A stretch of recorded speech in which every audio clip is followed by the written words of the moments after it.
Welcome to the deep dive. We're here to dig into sources and really pull out those useful nuggets for you. That's right. And today we're tackling something that, well, we hear about a lot, especially from English learners.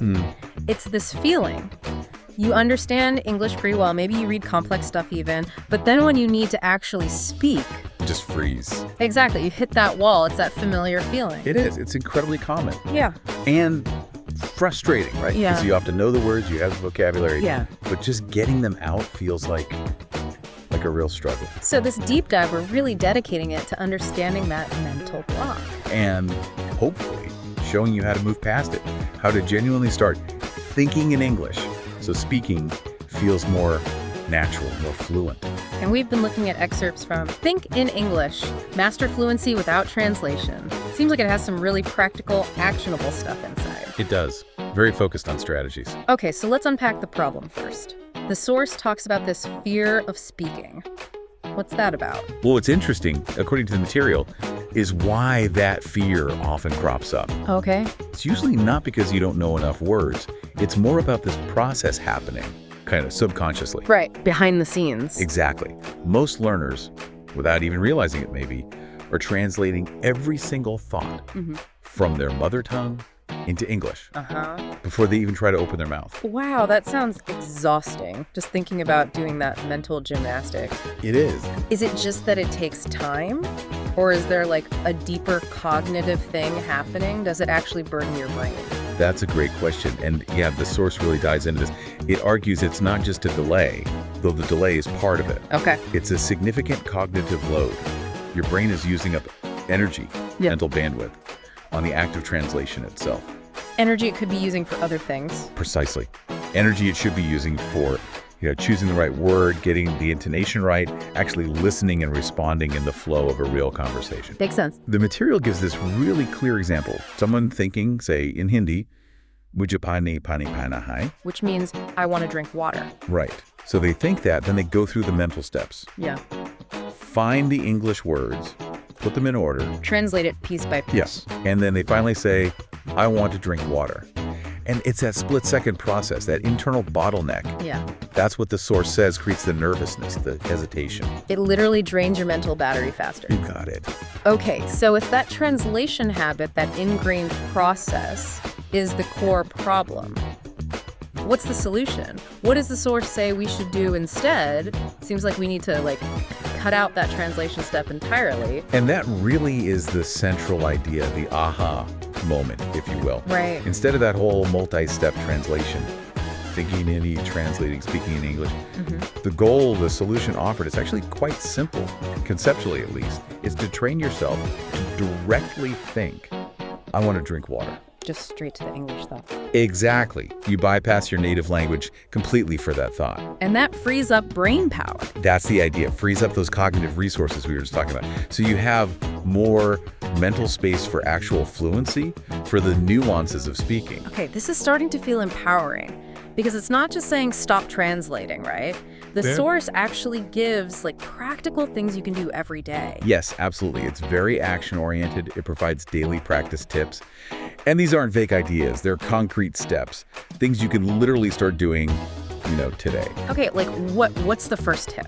The first one is wonderfully simple. Just narrate your daily routine in English, inside your head. So instead of thinking I need to brush my teeth in, say, Spanish or French, you consciously form the thought, I need to brush my teeth, directly in English. Okay, so it's about building those internal English thought patterns, even for totally mundane stuff. Exactly. Mundane is good. It's low pressure. Makes sense. And what's the second tip? The second one is great if you're, out and about, or even just looking out the window. Okay. Describe what you see.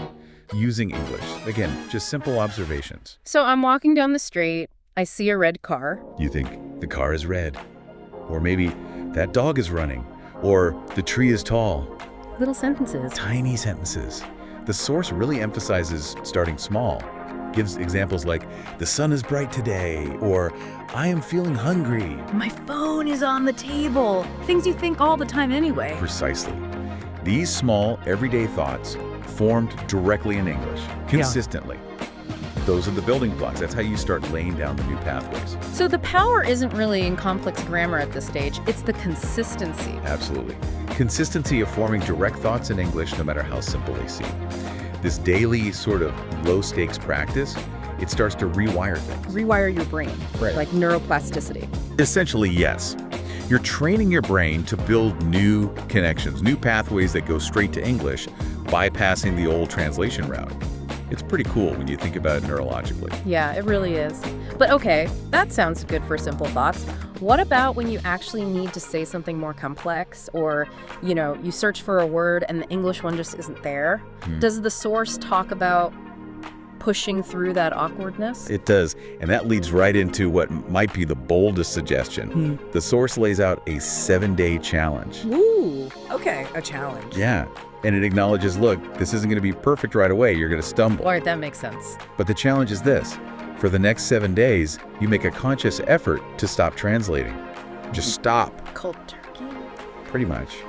You force yourself as much as possible to speak only in English during this period. Even if it comes out messy, like broken English. Exactly. Even if it feels like broken English at first. The core idea, the promise, really, from the source, is that if you consistently push through that discomfort, The discomfort of not having the perfect translation ready. yes, your brain will slowly but surely adapt. It has to adapt. It starts building that direct English pathway more strongly because you're forcing it to, even if it means making mistakes initially. Okay, so summarizing this then, this whole deep dive really changes the focus, doesn't it? For overcoming that speaking hesitation. It's less about cramming more vocabulary, though that's important too, obviously, Of course. but more about changing the fundamental process in your head. How you access and use the words you already know. Precisely. Cutting out that translation step. Learning to think directly in English. Through these consistent, small, daily practices, like narrating your day, describing what you see. Yeah, those little things add up. And that 7-day challenge, Yeah. it's not just a random idea. It's like an invitation, really, An invitation to experience it yourself, to see how quickly your brain can start to adapt when you commit to this direct approach. Fluency, it seems, isn't just about knowing stuff. It's a genuine process of brain adaptation. Which leaves us with a really interesting thought for you, the listener. If our brains possess this incredible ability, this power to adapt and literally learn to think directly in a whole new language, just by changing a habit, by cutting out translation, well, think about that power, how adaptable your brain really is. What other parts of your life might transform if you identified some kind of translation step, an internal delay or second guessing or some unnecessary mental hurdle, and you just cut it out, went straight to direct action or direct thought. It's a powerful concept. What else could you potentially train your brain to do directly? Something to think about.